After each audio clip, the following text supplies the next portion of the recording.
Señor esté con ustedes. Y con tu espíritu. Proclamación del Santo Evangelio según San Mateo.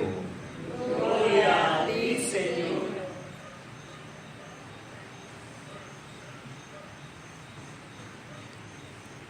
En aquel tiempo Jesús subió de nuevo a la barca, pasó a la otra orilla del lago y llegó a Cafarnaúm, su ciudad. En esto trajeron a donde él estaba a un paralítico postrado en una camilla. Viendo Jesús la fe de aquellos hombres, le dijo al paralítico: ten confianza, hijo, se te perdonan tus pecados. Al oír esto, algunos escribas pensaron: este hombre está blasfemando. Pero Jesús, conociendo sus pensamientos, les dijo: ¿por qué piensan mal en sus corazones? ¿Qué es más fácil decir: se te perdonan tus pecados, o decir: levántate y anda? Pues para que sepan que el Hijo del Hombre tiene poder en la tierra para perdonar los pecados. Le dijo entonces al paralítico: levántate, toma tu camilla y vete a tu casa. Él se levantó y se fue a su casa. Al ver esto, la gente se llenó de temor y glorificó a Dios, que había dado tanto poder a los hombres. Palabra del Señor. Gloria a ti, Señor Jesús.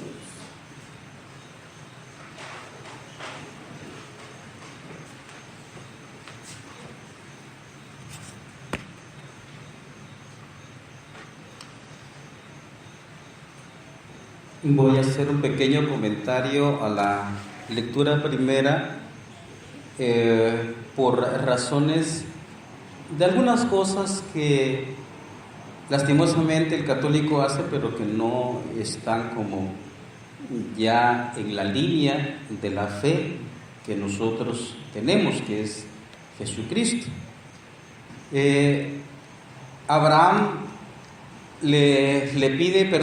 le pide a Abraham el sacrificio de su hijo, y para descubrir algo aquí es preguntarnos por qué Dios le pide el sacrificio de su hijo si se supone que él se lo dio.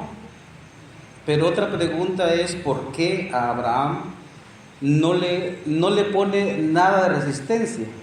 La respuesta primera que sale es, bueno, porque Abraham tenía fe, pero no es tanto eso.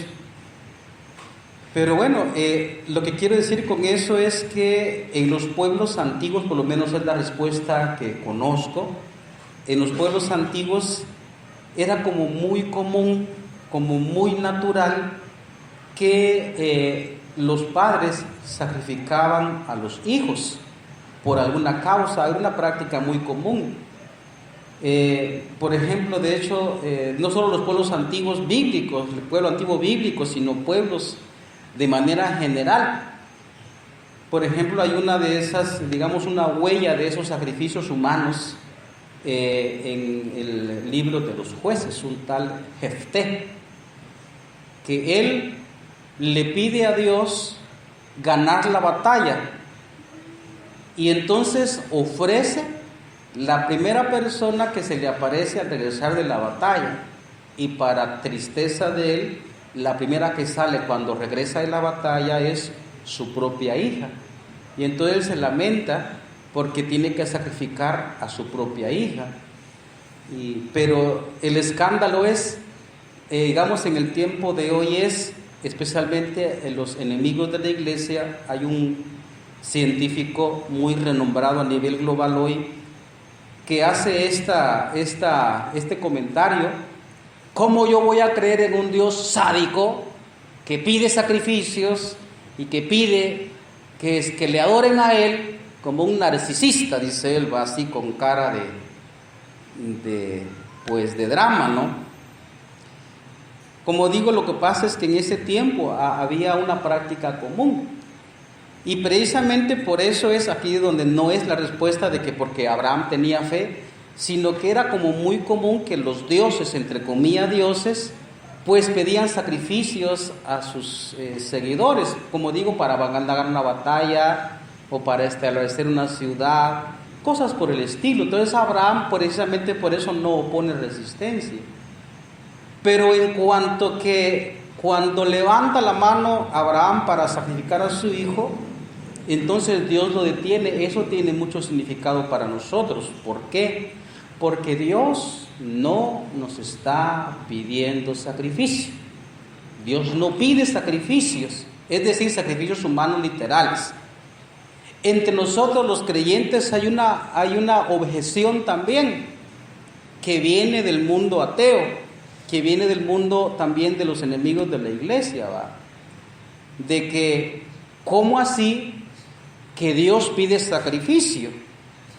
Y también ahora en nuestra época cristiana también Dios mismo sacrificó a su propio hijo. ¿Por qué un Dios pide eso? Pues, y muchos cristianos se escandalizan. Aquí voy a hacer dos correcciones. Uno es que precisamente porque todavía hay esa creencia en las prácticas de que el Dios pide sacrificio, es decir, como que uno tiene que lastimarse, como que Dios quiere ver sangre para hacerle caso a uno.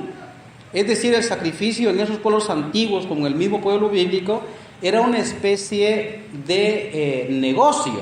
Mire, yo le sacrifico a mi hijo y usted me va a dar la victoria en la batalla. ¿Ve? Es un negocio. Huellas de esas cosas todavía quedan entre nosotros. No conozco yo todavía mucho acá, pero en muchas partes se está extendido la práctica de hacer un sacrificio para Dios. El sacrificio consiste en que yo camino de rodillas para atrás, para adelante, para atrás, para adelante, para atrás, para adelante, pidiendo, por ejemplo, la salud de mi mamá, por decir algo. Y entonces yo le voy a ofrecer un sacrificio a Dios. Yo voy a caminar de rodillas para atrás, para adelante a la iglesia. Entonces Dios le tiene que sanar a mi mamá. Yo he escuchado eso en muchos hermanos. Padre, yo me comprometo a ser ministro de la iglesia, pero bueno, es que le voy a pedir a Dios que sane a mi mamá. Es un negocio. Dios no quiere eso no lo quiere Dios, ¿verdad? Por supuesto que no estoy diciendo que uno no haga penitencia, eso es otra cosa. Aparte es que uno haga penitencia, eso lo sabemos, lo pide la Santa Iglesia en el tiempo de Cuaresma, pero prácticamente todo el tiempo. De eso no estoy hablando yo, ¿verdad? La penitencia es buena, por supuesto, para que nosotros podamos controlarnos a nosotros mismos. Entonces démonos cuenta que ese es un error que de pronto todavía, o más bien todavía, prevalece entre nosotros, una cosa que Dios no quiere. Y es cierto, por supuesto, que Dios sacrificó a su hijo, pero Él mismo quiso sacrificarse. ¿Por qué? Como decíamos el día domingo, pues el predicar la verdad lastimosamente conlleva el sacrificio del que está hablando la verdad. Y entonces eso le correspondió a nuestro Señor Jesucristo. Aparte de eso, pues la gente que se escandaliza pensando por qué Dios pide sacrificio, pues no nos escandalicemos mucho. ¿Por qué? Porque también hoy la práctica del sacrificio humano todavía pervive. Estamos siglo XXI, con todos los adelantos de la ciencia y no sé qué más, todavía existen sacrificios. Por ejemplo, todo el tiempo, a lo largo del año, hay miles de sacrificios de niños, de familias, que, por ejemplo, la mujer no quiere, pues, arruinar su figura. Entonces, pues, mejor me tomo una pastillita, porque es que, pues, no vale la pena arruinar mi figura por un muchachito. No vale la pena. O, pues, la estudiante pues, tiene una promesa de superación personal en una prestigiosa universidad, y no puede ser que yo voy a perder mi título por un embarazo, entre comillas, no deseado. Entonces toman una pastillita y ya. Miles de sacrificios humanos, eso se hace hoy, siglo XXI, y hoy se está dando mucho, especialmente con en el sistema global de reducción de la humanidad. Entonces no nos escandalicemos mucho, porque eso todavía se da el día de hoy, y eso sí que tenemos que pedirle nosotros perdón a Dios, ¿verdad? Porque eso se está dando ahora. Pero Dios no quiere sacrificios humanos. Por eso es que detiene el ángel del Señor a Abraham: no estires tu mano contra él, ¿verdad? Bueno, son correcciones que quisiéramos hacer para que podamos dirigirnos bien en la vida.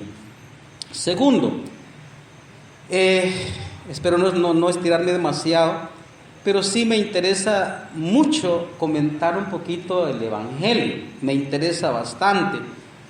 ¿Por qué?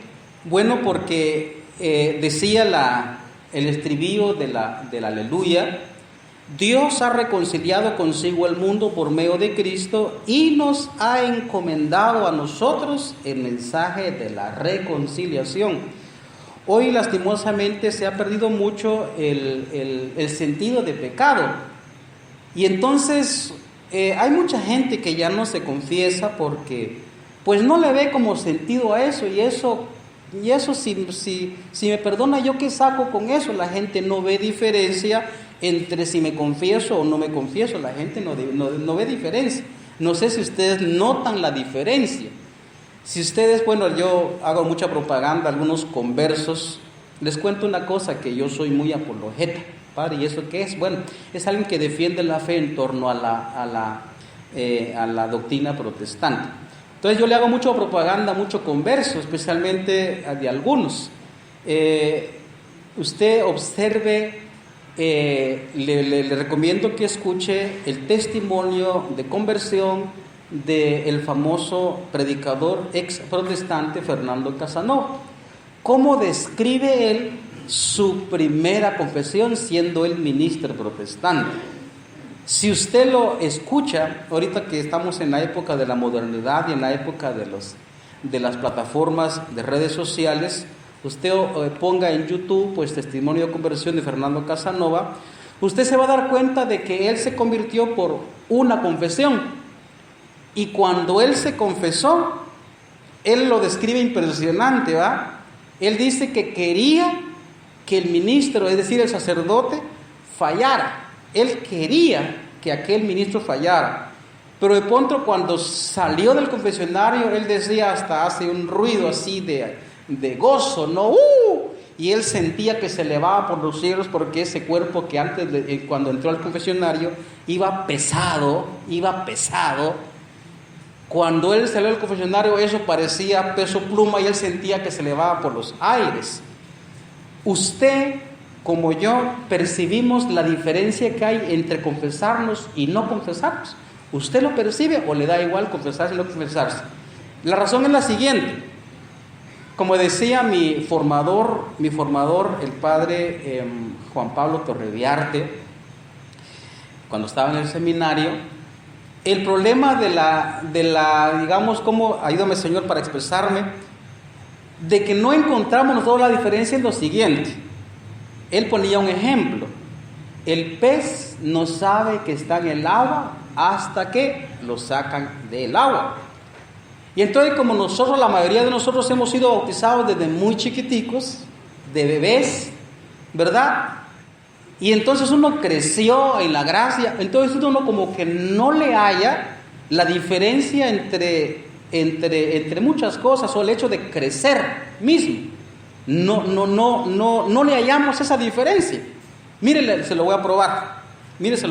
Por ejemplo, este ejemplo lo saco yo de San Agustín. Yo les pregunto a ustedes sobre el tiempo. Uno vive pendiente del tiempo, uno tiene aquí el reloj y uno vive pendiente del tiempo, tiene su horario, tiene su alarma. Uno vive pegado del tiempo. Pero si yo le pregunto a usted, ¿qué es el tiempo? Y entonces dice Agustín, todos estamos pendientes del tiempo, pero a la hora de que yo me pregunte qué es el tiempo, ya no sé qué es el tiempo. Yo le pregunto a usted qué es el tiempo. ¿Alguien sabe qué es el tiempo? Pues entonces me van a decir la característica del tiempo. Padre, el tiempo es una cosa que pasa, es una cosa que pues ahí está, que no se puede detener, que es inexorable. No, eso es la característica del tiempo, es algo que pasa. ¿Qué es el tiempo en sí mismo? Para que no se queden... Ven, la cara de sorpresa me pusieron ahora. Porque uno está ahí está pendiente de eso, pero a la hora que nos pregunten qué es, uno ya no sabe qué es. Y es porque uno vive tan inmerso que a menos que nos saquen del tiempo, uno percibe que es el tiempo. El tiempo lo describe San Agustín, la definición de San Agustín es la medida del cambio. ¿Cómo es el tiempo? La medida del cambio. Perdóname pues que cite a un cómico, como decía el Chavo del Ocho, si eres joven aún, mañana viejo serás. Ese es el tiempo, que algo pasó y cambió, le pasó el tiempo por la espalda, como dicen algunos. Pero saco este ejemplo porque nosotros a la hora de crecer en la gracia, crecer en la iglesia, uno no percibe en dónde creció y la maravilla que consiste el crecer en la iglesia. Uno no logra percibir eso. Nosotros percibimos, repito la pregunta por tercera vez, percibimos la diferencia que hay entre confesarme y no confesarme. Porque es que en ese sentido es que cuando uno tiene presencia asidua en la confesión o en la Santa Misa, a uno no le da igual si me confieso o no me confieso, a uno no le da igual si estoy en misa o no estoy en misa. Es que la misa es todo. Si falto a la misa, entonces me falta algo, no estoy bien, no estoy tranquilo, es que me falta algo, así como el recién casado le falta el beso amoroso de la esposa en la mañana. Entonces no es igual. Percibamos nosotros, porque como digo, hoy lastimosamente se ha perdido tanto el sentido de pecado y uno no le ve problema pecar o no pecar. De hecho, ¿cómo se denomina, cómo se percibe a sí mismo el chupador, el que toma? Pues yo no le hago daño a nadie, chupo con mi pisto, no estoy haciendo nada a nadie. No, solo está matando a su familia. Me voy para otro punto. Pero, por ejemplo, fíjense, muchas enfermedades que nosotros hoy padecemos tienen su origen en el pecado. Y uno a veces cree que tiene una respuesta, o más bien tiene que ir uno al médico para curar esa enfermedad, cuando en la realidad muchas cosas tienen su origen en el pecado, por no decir todas, tienen su origen en el pecado, y uno cree que va a encontrar la sanación en un médico. Por supuesto que no estoy despreciando la labor médica genuina, no la estoy no la estoy desvalorando. No, por supuesto que no. Pero mire, le voy a contar una historia.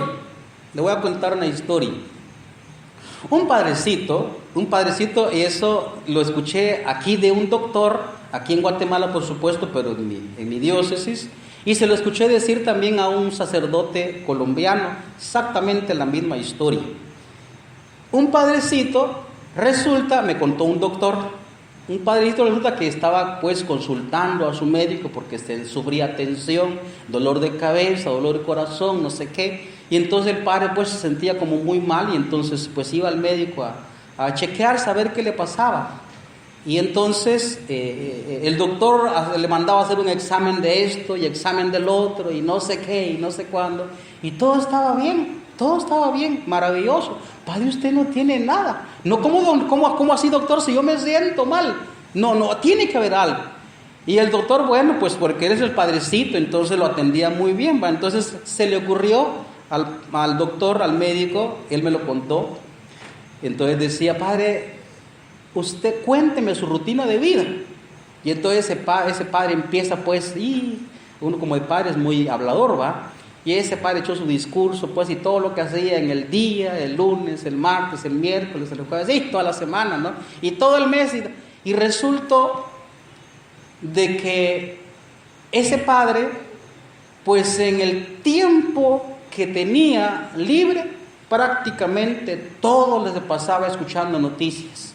Iba en el carro de una aldea para otra escuchando noticias. Se sentaba a la mesa viendo noticias. Estaba en su cuarto escuchando noticias y eso eran... Y ustedes saben que lo que nosotros llamamos noticias en realidad son cosas desastrosas. Que muerte, que violación, que pues por allá asaltaron y mataron a una persona, una mujer que mató a su marido, bueno, un niño atropellado, unos marihuanos por allá que asesinaron a una mujer, la violaron. Bueno, todo eso de que la gente le llama noticias. ¿Y eso qué significa? Que son cosas malas. Y eso les estaba dañando a este padrecito. Entonces le dice el doctor a este padre: por prescripción mía, usted no puede ver noticias más de media hora. Se sanó el padre. ¿Cuándo le costó? Nada. Igual contó un fraile, el fraile dominico, Fray Nelson Medina. Contó también otra historia de otro padrecito, prácticamente la misma historia. Pero nosotros hacemos muchas cosas malas y uno cree que pues la sanación va a venir de la ciencia médica. Hay cosas que el doctor no puede ver, hay muchas cosas que son muy naturales, pero otras muchas cosas son de origen pecaminoso. Por ejemplo, hay una quejadera siempre de nosotros, por ejemplo, especialmente mucha señora grande, mucho señor grande. Y entonces van con el médico: doctor, me duele el corazón, me asfixio, no puedo respirar, me duele la cabeza, no sé qué. Entonces el doctor manda a hacer exámenes de esto y del otro, la misma situación, no encuentran qué es lo que le pasa. Y entonces resulta que esta pobre mujer, resulta que tiene un odio, no sé, voy a inventar, tiene un odio por su nuera. Es que esa nuera es que trata mal a mi hijo, no sé qué, uy, es que me cae mal, y ojalá que lo tire un carro, es pues que lo patee un caballo, no sé qué, y eso se está ahí deleitando en cómo puede eliminar a la pobre nuera, ¿no? Y eso le causa una enfermedad. ¿Eso cómo se llama? Pecado. ¿Ven? Y entonces nosotros tenemos que aprender a encontrar nuevamente el sentido de pecado, porque muchas de las cosas que nos aqueja hoy es precisamente la cuestión del pecado. Por ejemplo, si volvemos al tema que hablamos en la primera lectura, ahí pues la pantalla de televisión le hacen grande propaganda, ¿verdad?, al aborto, ¿no? Pues tomes una pastillita, no sé qué, y mire, y toda la propaganda mediática, lastimosamente, que hay. Y entonces nunca le van a decir a una mujer cuáles son las consecuencias, porque es que eso tiene escondidos. En un anuncio televisivo usted le va a presentar la clínica bien limpio, bien higiénica, ya color blanco, no sé qué, todo pues ahí impecable, pero no le enseñan el basurero, que allá está unos pedazos de piernitas. Eso no se lo van a mostrar. No le van a mostrar a la mujer pues que eso causa traumas, que eso pues le va a doler el corazón prácticamente toda la vida y le va a remorder su conciencia prácticamente toda la vida. Usted no sabe, estos oídos como sacerdote que es confesor, he escuchado a señoras grandes, digamos, decir su queja: padre, me duele que aborté, pero ya no puedo hacer nada. Me duele el corazón, no sé qué hacer, padre, no sé qué hacer. Con el permiso de la señora, una señora que se confesó conmigo, y yo le pedí permiso, por eso lo puedo contar. Pero una señora que le quitó el marido a una mujer. ¿Cómo se llama eso? Se llama adulterio, pecado. Y entonces la señora me decía: padre, yo me vengo a confesar, pero de una vez le digo, me voy a tardar, me va a dar tiempo, pero también le tengo que decir otra cosa.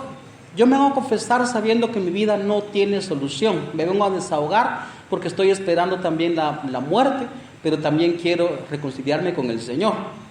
Y entonces esa señora me comentó de que de joven se había enamorado de un hombre, y entonces este hombre tenía a su mujer, y este hombre, por hacerle caso a esta otra, pues dejó su mujer y se fue con esta señora, ¿no? La señora allá había vivido 50 años con este hombre casado. Y entonces la señora me decía: padre, yo siento una tortura todos los días, porque él me reclama todos los días: por tu culpa yo dejé a mi mujer, por tu culpa dejé a mi mujer. Se imagina esa cantaleta todos los benditos días. ¿Qué siente esa señora? ¿Y qué siente ese señor? ¿Qué dice la sociedad? No, usted tiene derecho a ser feliz. Si no le gusta a ese hombre, pues búsquese otro.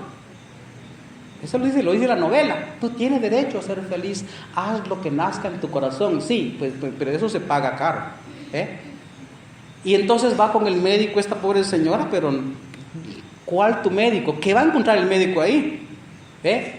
Y entonces resulta que esta señora sufría una tortura, ya llevaba 50 años de casada con el Señor, por eso decía, Padre, mi vida, yo ya no lo puedo dejar, ya vimos 50 años, pero mi vida no tiene solución, le pido a Dios que me perdone. Si el que peca se arriesga a esa realidad, por eso es tan grande la confesión. Yo le garantizo que la gente que se confiesa vive más sana, porque todo eso tiene consecuencias. No piense que no tiene consecuencias. ¿Por qué cree usted que la lectura dice del Evangelio que los fariseos se admiraban? Pero ¿quién es este que blasfema? Eso solo Dios lo puede hacer. Claro, tienen mucha razón. Eso solo Dios lo hace. Y después la parte final del Evangelio dice, ¿dónde está? Al ver esto, la gente se llenó de temor y glorificó a Dios que había dado tanto poder a los hombres. Que es un poder impresionante. El signo de quién era Jesús no era tanto el hecho, si lo tenemos ahora de nuestro siglo, porque como digo, la gente ha perdido el sentido del pecado. Y entonces resulta que a uno le dice, perdona tu pecado, uno como que no le causa impacto. El pecado está tan unido a la enfermedad y al dolor que precisamente el signo era que le dijo Jesucristo, pues ¿qué es más fácil para ustedes? Decirte perdona tus pecados o levanta tu camilla y vete a tu casa. Y delante de esos fariseos que se escandalizaban, como hay mucha gente, especialmente protestantes, se escandaliza, delante de ellos se levantó ese hombre, agarró su camilla y se fue, se sanó. Cuando mucha gente deja el odio, la envidia, el robo, la fornicación, el adulterio, se sana de muchas cosas. Estos ojos lo han visto. Para que no juguemos nosotros con la cuestión del pecado, porque eso se paga caro. Se paga en esta vida, como yo lo he visto, y no digamos se paga en la vida eterna. Y por eso es que también nosotros, al modo de la lectura final, tenemos que dar gracias a Dios, porque realmente dio este poder a los hombres. Humildemente me cuento entre ellos como sacerdote. No dudemos nosotros, por si nosotros de pronto le hemos tomado palabra a algún protestante, pues usted se confiesa delante de un padre, un hombre pecador más, de pronto más que usted, porque como recuerden ustedes que hay enemigos de la iglesia, entonces la gente quiere bajar la dignidad al sacerdote. Y entonces usted se confiesa delante de un hombre. Si es un pecador, uno se confiesa delante de Dios, dice el protestante. Pero es que entonces no tiene sentido que vino Cristo, porque Cristo se hizo carne y le dio ese poder a los hombres. Sí, es verdad, el sacerdote puede ser pecador, todo lo que usted quiera, claro que sí, pero inclusive Dios le dio ese poder. Ese poder lo tiene el sacerdote, Dios se lo dio. Y confíe siempre cuando usted va a hacer su confesión, espero que sea muy seguido, usted experimentará, creyendo de verdad, le garantizo que usted experimentará ahí el poder de Dios. Démosle gracias a Dios, a Jesucristo, por semejante poder que dio a los hombres. Como digo, perdóneme pues, humildemente lo digo, me cuento entre ellos. Y yo sí he visto ese milagro que dice, está descrito aquí. Yo lo he visto, tengo en la memoria dos tengo en la memoria de aquellos que se confiesan verdaderamente. Porque la realidad, como digo, como hemos desvalorado tanto la confesión, que la gente pues me dice ahí algunas cositas, pues padre, pues usted sabe que uno es humano y uno, me enojé, patía el chucho, no sé, le hice una mala cara a mi esposa y la gente medio se confiesa. Pero la gente que se confiesa creyendo realmente, le garantizo que experimenta el poder de Dios. Estos ojos lo han visto, como digo, tengo en la memoria dos. Ya no le cuento la historia porque me estiro demasiado. Y entonces, pero esta homilía es para que nosotros sanemos del pecado. Y también sanemos ideas que hemos absorbido por ahí del protestantismo o de los enemigos de la iglesia en el mundo ateo, o de los agnósticos o de los antiteístas. Hemos absorbido muchas ideas y desvaloramos al sacerdote. pues pregúntele a Él, a Jesucristo. Él es el que tiene ese poder y lo dio a los hombres. Entonces no desconfíe de Jesucristo. Haga las cosas, confiésese, crea en la confesión y le garantizo, como les lo dije, se lo digo por segunda vez, como hizo este pastor, ministro exprotestante, cuando él cuenta su experiencia de confesión, él sentía que volaba por los aires. Yo he tenido esa experiencia, bendito Dios, cuando uno peca, porque uno sigue pecando. Un sacerdote también tiene sus pecados. Uno necesita también un sacerdote, ¿va? No voy a ir yo pues a un espejo, Juanito, yo te absuelvo, no se puede, ¿va? Médico, cúrate a ti mismo, dice Jesucristo, no, eso no se puede, ¿va? Uno va a otro sacerdote y uno se confiesa y uno, ay, qué rico, ay, Dios mío, qué rico se siente la confesión. Yo quisiera esa bendición para todos ustedes.